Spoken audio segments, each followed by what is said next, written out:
হুজুর বেশি বাড়াবাড়ি করা ভালো না।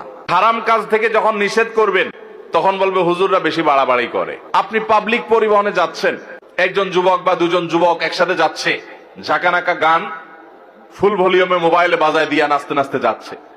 আপনি যদি বলেন যে ভাই রে বাবা রে, এত জোরে গানের আওয়াজ দিয়ে রাখছো, আমার তো অসুবিধা হয় বা আমি গান শুনতে চাই না, তোমরা হয় হেডফোন দিয়ে শুনো আর না হলে বন্ধ করো, আশপাশে মানুষের ডিস্টার্ব করিও না। আল্লাহ এটাকে হারাম করেছেন, তুমি মুসলমানের সন্তান না, তাহলে তুমি এটা শুনিও না।